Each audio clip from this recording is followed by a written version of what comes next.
o presidente do PL, Valdemar Costa Neto, ele disse que não está preocupado com a delação premiada de Mauro Cid e que o judiciário está exagerando nas investigações. Em uma entrevista concedida ao jornal Folha de São Paulo, Valdemar disse que a ação causará um efeito bumerangue e se voltará contra o próprio Poder Judiciário. O cacique da sigla liberal declarou ainda, vou abrir aspas, o que o judiciário fez com ele, se referindo a Jair Bolsonaro, não tem como ficar bem. Passaram dos limites. Essas brincadeiras, dar multa de 22 milhões, essas brincadeiras, marcar a data do julgamento no dia 22, isso vai ter troco, porque a vida, fecha aspas. Vamos começar o nosso giro de análises. Vamos ao Rio de Janeiro, Roberto Mota com a gente, a quem eu agradeço demais pela participação. Mota, seja muito bem-vindo, uma ótima noite, excelente semana para você. O que achou dessas falas de Valdemar da Costa Neto, presidente do PL? Segundo ele, houve exagero do Poder Judiciário. Ele se referiu a brincadeiras, especialmente em relação à multa no valor de 22,9 milhões de reais e também marcar o julgamento no dia 22. Não me parece coincidência, né, Mota? Bem-vindo. Não parece, Daniel. Boa noite à nossa bancada, boa noite à nossa audiência. O que o Valdemar diz expressa o sentimento de muita gente. É um sentimento de injustiça, é um sentimento de ser perseguido apenas pela sua posição política. O que é uma coisa que a gente imaginava que não poderia acontecer mais no Brasil nem no mundo, mas está acontecendo. Muito se fala dessa polarização, mas a polarização tem origem exatamente aí. A polarização começa a acontecer quando você trata uma pessoa diferente da outra só por causa da opinião política dela. Isso não deveria acontecer em lugar nenhum, mas acontece não só no Brasil, nós estamos vendo nos Estados Unidos um processo bastante parecido que está acontecendo em relação ao ex-presidente Donald Trump. E lá nos Estados Unidos está acontecendo esse efeito bumerangue, porque quanto mais disparam artilharia jurídica contra Trump, mais popular ele fica. É isso, a gente continua com o nosso giro de análises. Cristiano Beraldo com a gente. Beraldo, seja muito bem-vindo, uma ótima noite a você. Repercutindo essa entrevista concedida por Valdemar Costa Neto ao jornal Folha de São Paulo, dizendo que o judiciário passou dos limites contra Jair Bolsonaro e ele projetando aí um efeito bumerangue. É possível afirmar que isso deve acontecer muito em breve? Boa noite, Canhato, boa noite, Mota, boa noite, Zé Maria, boa noite, Dantas, boa noite a nossa queridíssima audiência que sempre nos prestigia aqui no Pingo nos Is. Olha, eu acho que essa fala do Valdemar da Costa Neto, ela é no mínimo uma fala ousada. É óbvio que pelo que nós temos visto do que aconteceu depois da Operação Lava Jato, tudo que decorrendo agora, com base nessa própria decisão do ministro Toffoli, que basicamente enterrou, pôs por terra, apagou o que aconteceu na Operação Lava Jato, a gente pode supor, sim, que o mundo dá voltas, o Brasil dá voltas e o judiciário brasileiro dá voltas. Uma hora entende de uma direção, na outra hora muda-se o entendimento com a maior tranquilidade, com a maior naturalidade, simplesmente para fazer algo que sugere ser agradar o poder que está, né, na presidência da República, ou que de alguma forma pode beneficiar ou prejudicar o próprio corpo do judiciário. Isso tudo é muito feio.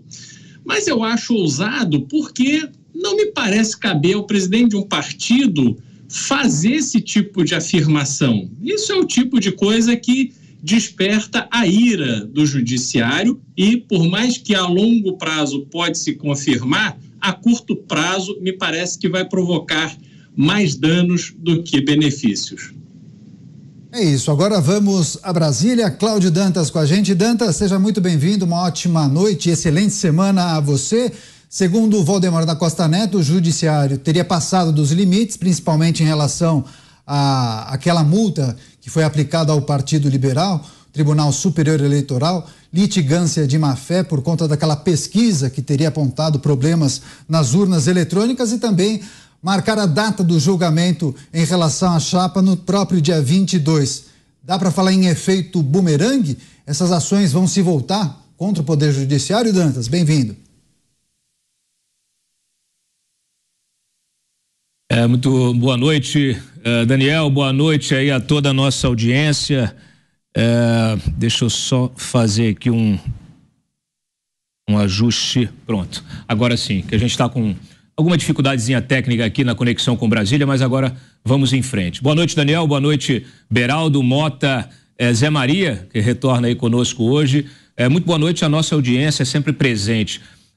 Bom, o Valdemar, ele havia dito mais ou menos isso para na nossa entrevista na semana passada aqui, mas vamos dizer assim, numa escala um pouco inferior. Eu acho que ele está escalando no discurso dele, não sei se animado aí com as eleições que vão se encaminhando, inclusive o PL agora tá vindo já na TV com uma propaganda eleitoral, uma propaganda partidária, né? Então, o Valdemar, ele tem experiência. Eu acho que a visão dele não é uma coisa específica assim contra o judiciário, ou um alerta, uma ameaça, nada do gênero. O Valdemar, ele tem uma experiência longa na política, conhece Brasília como poucos, já foi alvo do judiciário, já foi alvo da justiça, já foi condenado, já cumpriu a sua pena, já voltou, já foi reabilitado politicamente, já esteve com o Lula, hoje está contra o Lula. Então ele sabe que a política é cíclica, a história é cíclica,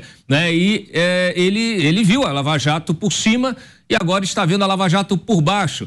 Então quando ele fala que esse tipo de decisão é uma decisão bumerangue, é porque ele avalia que esse ciclo de excessos ele permanece vivo, ou seja, os excessos da Lava Jato estão sendo substituídos por outros excessos e que falta essa autocrítica, falta esse entendimento por parte das instituições que deveriam retornar aos seus escaninhos, né? E cada um cuidar do seu quintal. Hoje a gente infelizmente tem uma confusão de atribuições dos três poderes na nossa república, e isso acaba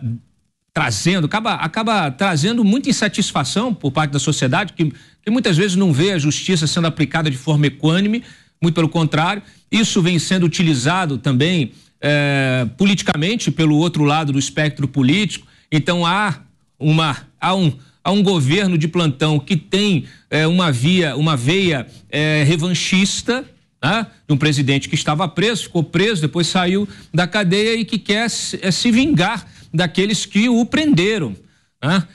E aí a gente tem esse contexto contaminado, esse caldeirão, né, de decisões aí judiciais que são complicadas, que são polêmicas, que muitas vezes repetem exageros anteriores na pretensão de corrigir esses exageros. Então eu acho que esse alerta aí do Valdemar é um alerta de alguém que tem aquela experiência de vida, né? E que já até passou, já passou por muitas experiências também, e eu acho que ele deveria ser ouvido de alguma maneira, não só pelo judiciário, eu acho que pelo nosso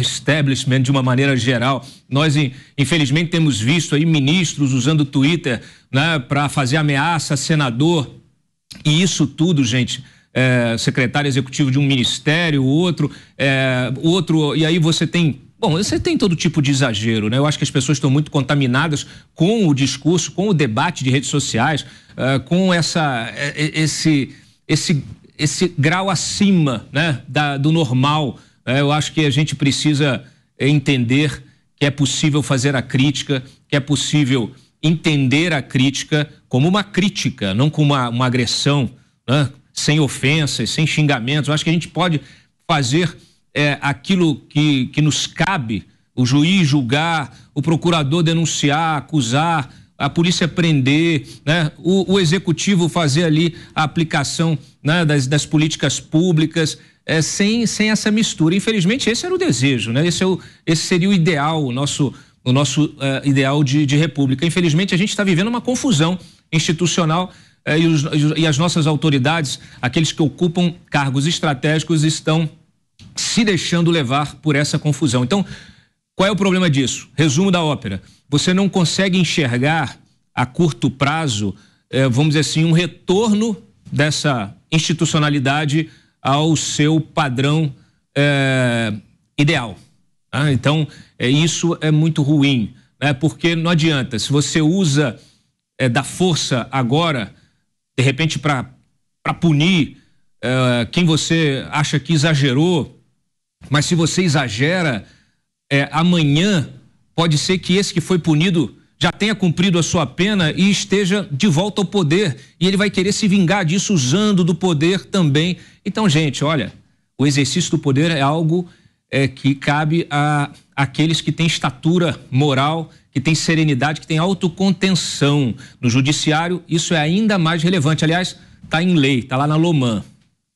Pois é, análises interessantes do Cláudio Dantas. Eu vou ainda repercutir com o Roberto Mota. Mota, mais um giro rápido ainda nesse assunto, porque tem um outro aspecto que eu queria tratar contigo, porque tem um efeito bumerangue, especialmente em relação ao Poder Judiciário. O que Costa Neto disse, isso irá se voltar em algum momento contra o Poder Judiciário. Ele até usou uma frase muito curiosa, isso vai ter troco porque é a vida. Agora, falar em efeito bumerangue quer dizer, ok, as decisões vão se voltar contra o Poder Judiciário. Então, as pessoas, a população, em linhas gerais, elas vão enxergar o Poder Judiciário com uma certa desconfiança. Agora, tem uma análise que se faz em relação ao efeito bumerangue, em relação à imagem de Jair Bolsonaro. Quanto mais batem, ou até, sei lá, perseguem a figura de Jair Bolsonaro, mais forte ele fica. Como se ele se tornasse um mártir. E eu acho que também a análise de Valdemar da Costa Neto vai nesse sentido, né? Eu não tenho como saber, Daniel, o que exatamente estava na cabeça do Valdemar, né? Mas, na minha opinião, o perigo desse efeito bumerangue é ele contaminar a sociedade, é contaminar a nossa prática política. A nossa política não pode se tornar, a partir de agora, uma busca de vingança. Então, em determinado momento, o grupo A está exercendo a vingança contra o grupo B. Daqui a um tempo no futuro, vai ser a vez do grupo B exercer vingança contra o grupo A. Isso, a gente pode observar esse fenômeno na história de vários países, as consequências são catastróficas. Tá? O Dantas tem um ponto importante aí, né? Muitas vezes a política, especialmente nesses tempos de comunicação mais rápida, ela se contamina pela paixão. As pessoas falam com muita ênfase e nem todo mundo tem sobriedade, tem serenidade para articular o seu pensamento de uma forma mais serena, mais tranquila. Muita gente se deixa levar pela emoção, mas veja, é para isso que nós temos as instituições de Estado republicanas. As nossas instituições não podem ecoar essas paixões do momento. Elas devem servir como amortecedores. E várias dessas instituições têm que ser isentas da guerra política. Elas têm que julgar a situação e tomar as suas decisões, levando em consideração as leis, a Constituição, o bom senso e a justiça, e não aquela guerra política do momento. Pois é, agora vamos aos Estados Unidos. Cristiano Beraldo, a Sandra escreveu uma mensagem assim muito interessante. Ela disse o seguinte, se até puder colocar o Beraldo já comigo. Beraldo, a Sandra, que é nossa espectadora, sempre envia mensagens aqui durante a realização dos nossos debates. Ela disse, já teve volta, o bumerangue já voltou. É só ver como o grande público se refere às altas cortes do país. Mas vamos lá, vamos separar algumas coisas, né? A gente precisa lembrar que o que aconteceu com Lula, do ponto de vista de timing, Lula que foi salvo ali no último momento, porque se fosse para uma eleição de 26, que Lula tivesse reavido os seus direitos políticos para se candidatar, já seria um Lula com 82 anos de idade, certamente já enfraquecido, a própria esquerda, o PT, passando por um processo de substituição de poder, que, ao que tudo indica, será um processo doloroso para eles. Só que a direita, ela ainda não tem maturidade suficiente no Brasil para ter esta liderança efetivamente consolidada. E por que eu digo isso? Porque muita gente que participou do último governo, do governo Bolsonaro, foram pessoas que tentaram, de alguma forma, se aproveitar desse governo. E não estou dizendo da parte de ministros, não, estou falando de pessoas que se aproximaram ali do judiciário, do próprio legislativo e tal, mas muita gente ali querendo um benefício pessoal. Essas pessoas, conforme o vento muda de direção, elas também mudam de opinião. E isso não mostra uma direita consolidada, porque isso leva tempo. A gente passou bastante tempo no Brasil achando que a grande oposição ao PT era o PSDB. PSDB que, na ocasião do mensalão, quando tinha oportunidade, já fazia o impeachment do Lula na largada, ali com 2, 3 anos do primeiro mandato de Lula, sob a liderança de Aécio Neves, resolveu dizer: não, deixa o Lula aí, vamos vencer o Lula nas eleições, porque é assim que se faz. Deu no que deu, tá aí Lula, presidente pela 3ª vez. Então, eu acho que há um fenômeno em cima do Bolsonaro. O Bolsonaro tem uma base muito sólida de apoiadores que inclusive manifestam esse seu apoio do ponto de vista financeiro. Basta ver os milhões de reais recebidos por Bolsonaro em PIX de ajuda de apoiadores. O Bolsonaro, que tem aposentadoria da Câmara, ganha um salário do PL, quer dizer, de alguma forma ele não precisa de ajuda externa para viver decentemente, sobretudo se você comparar os seus rendimentos à população média do Brasil. Mesmo assim, as pessoas topam dar dinheiro para ir, tiram do próprio bolso para passar para o Bolsonaro. Só que você tem um outro universo muito grande, são pessoas de direita que querem defender a direita, o pensamento conservador, não necessariamente a figura do Bolsonaro. E aí você vê que na direita fala-se no nome do Tarcísio de Freitas como um potencial candidato em 2026, que vai ter uma candidatura, se vier a ser candidato, vai ter uma candidatura com muita expressão, com capacidade de agregar boa parte da direita em torno dele. Fala-se do Zema, que eu acho que tem menos condição de fazer isso. Você tem outros nomes, quer dizer, ainda é uma corrente que no Brasil está procurando se consolidar. Então, quando você tem esse tipo de manifestação no sentido de que, olha, tudo que vai e volta é bumerangue, né? Da mesma forma que aconteceu com Lula, vai acontecer com Bolsonaro. Não é bem assim, isso não é uma ciência, não é uma questão matemática. Eu concordo que, dado o histórico de tudo que a gente está vendo, sobretudo agora em relação ao que aconteceu na Lava Jato, que colocou inúmeros petistas e pessoas ligadas e indicadas pelo governo petista para posições em estatais e que foram lá e realmente saquearam o Brasil aos bilhões de reais. Essas pessoas agora estão se livrando a partir de decisões inacreditáveis, estão vivendo as suas vidas livres, leves e soltas. Lula está aí, presidente da República. Mas isso não quer dizer que tudo que aconteceu a favor da esquerda acontecerá da mesma forma, no mesmo tempo, a favor da direita. Eu acho que este ciclo, ele tende a ser para a direita bastante mais longo do que foi para a esquerda. Talvez não tão longo de tempo, mas longo o suficiente para ele ir quebrando esta lógica que a gente enxerga hoje de liderança da direita, que eventualmente pode acabar no tempo sendo substituído para outra figura. O que eu quero dizer com tudo isso é que, na minha visão, a direita vai se consolidar de forma mais duradoura do que o bolsonarismo. Então, essas previsões do Valdemar da Costa Neto, elas têm muita lógica, porque é isso que a história recente está mostrando. Mas talvez elas não sirvam ao Jair Bolsonaro da mesma forma que servirão à própria direita. Esse é um assunto muito importante. Vamos falar mais uma vez com o Cláudio Dantas em Brasília. Dantas, também queria escutar você acerca desse questionamento da nossa telespectadora que disse que já teve volta, o bumerangue, segundo ela, já voltou. Você não acha que o judiciário já sofre em relação à imagem, a prestígio, por conta de recentes decisões de cortes superiores? Bom, nesse caso específico, sim. Mas eu diria o seguinte. Peraí que a gente novamente aqui.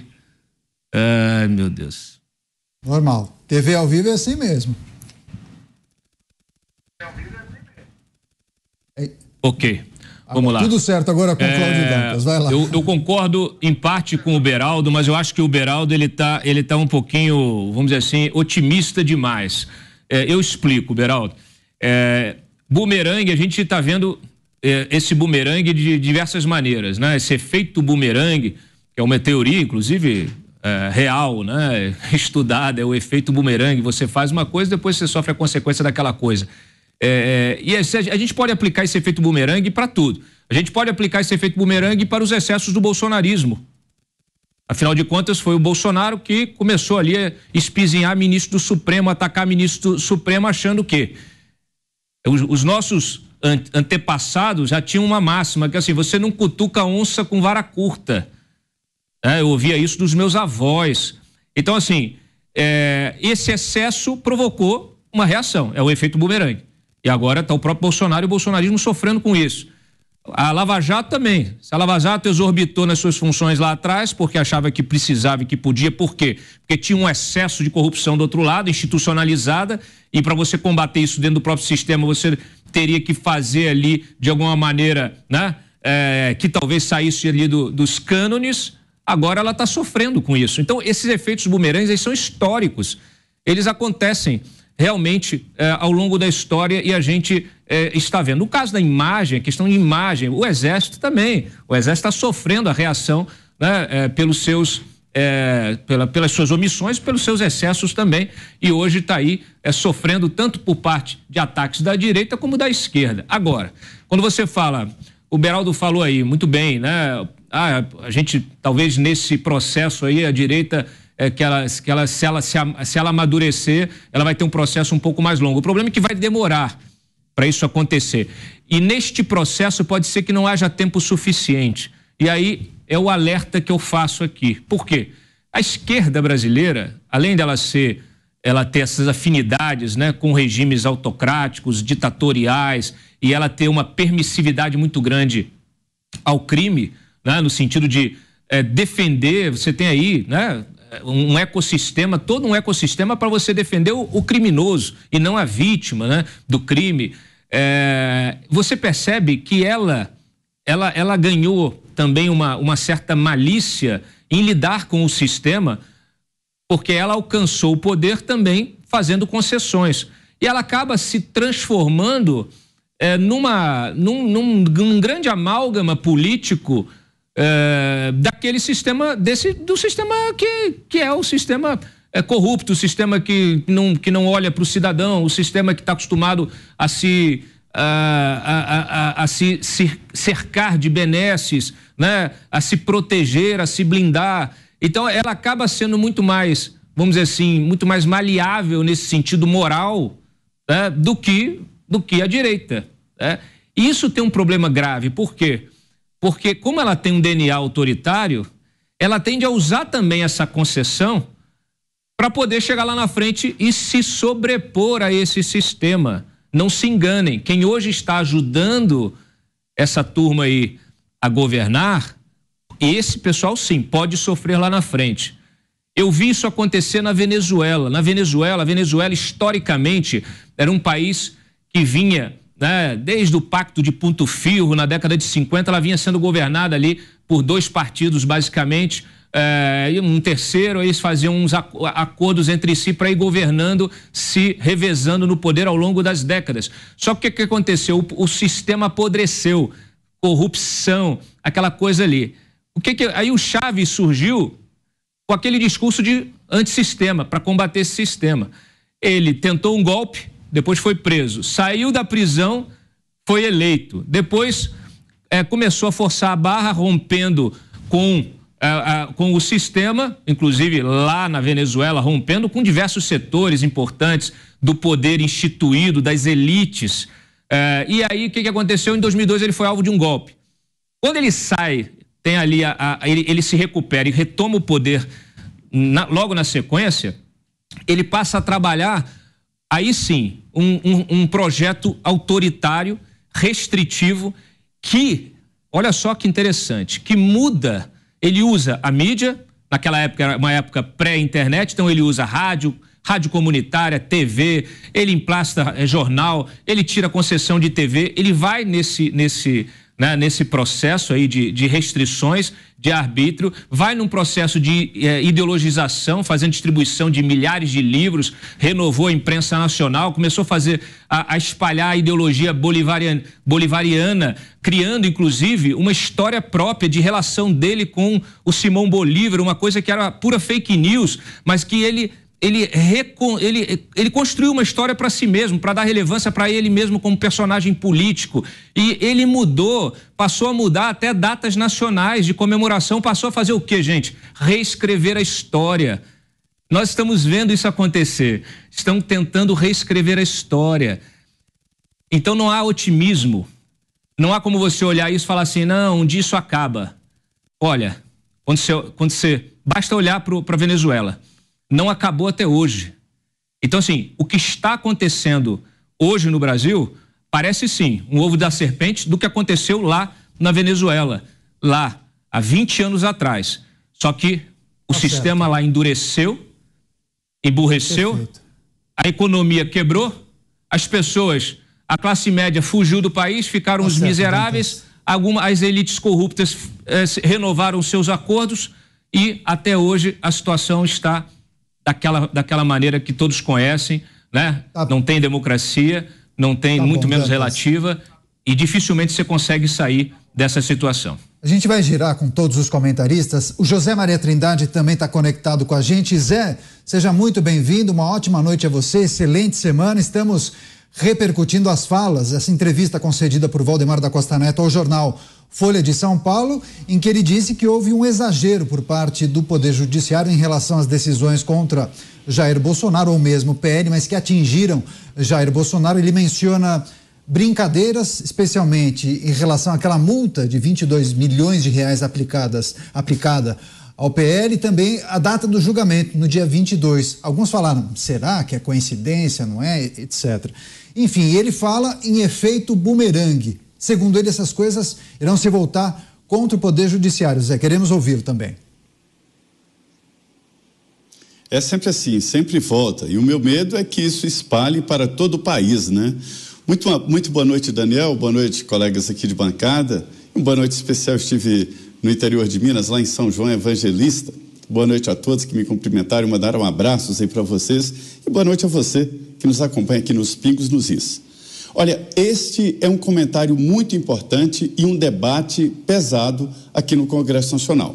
Não se iludam, para muitos, aqui no Congresso Nacional e acredito no Brasil, Alexandre de Moraes, ministro do Supremo Tribunal Federal, é um herói nacional e teria salvado o Brasil de uma ditadura, de um golpe de Estado e teria a coragem de liderar o Supremo Tribunal Federal, que nunca teve líderes. Tem ministros todos iguais no Supremo Tribunal Federal. Então, esse debate intenso, ele é importante. E o que nós estamos falando aqui é muito importante porque as pessoas sabem exatamente disso e existem sempre dois lados, né? Então, há exageros claros. Há uma repetição do que aconteceu na Lava Jato. A Lava Jato, em nome de fazer uma limpeza ética no Brasil, colocando na cadeia líderes de partidos importantes, presidentes e ex-presidentes de partidos importantes, colocando políticos na cadeia, mas do outro lado também. Ninguém nunca tinha ousado colocar na cadeia os empresários, a mão que compra políticos bandidos e lacaios por aqui por Brasília. E a Lava Jato colocou, mas usou métodos ali no limite da legalidade. E foi onde se aproveitaram os inimigos da competência, os inimigos da realidade, os inimigos da honestidade, e se aproveitaram disso e derrubaram a Lava Jato, produzindo efeitos para várias gerações. Muitos profissionais, no futuro, vão se mirar exatamente no que aconteceu na Lava Jato para ficar mais temeroso ao mexer com políticos. Na Lava Jato, senhores, a política ganhou. E depois houve esse episódio também do Exército, das Forças Armadas em geral, Aeronáutica, Marinha, e houve ali uma aproximação muito forte com o poder e hoje eles sofrem exatamente as consequências disso. Então o presidente do PL, Valdemar Costa Neto, tem razão. Neste momento, o judiciário está na vitrine, os ministros do Supremo Tribunal Federal, mas também ministros dos tribunais superiores, inclusive do Tribunal Superior Eleitoral, e a justiça como um todo, quando engloba exatamente os juízes lá nos municípios. E é sempre assim, haverá um retorno, é sempre assim. Nós estamos acostumados a ver aqui no Congresso Nacional, quando alguém toma liderança e faz uma lei, e não é raro que essa lei venha exatamente contra ele, se houver qualquer deslize da pessoa que apresentou a lei. Então, o que o presidente do PL quer dizer é o seguinte: haverá um preço desta liderança, e é a liderança, sim, que está exercendo neste momento o Supremo Tribunal Federal.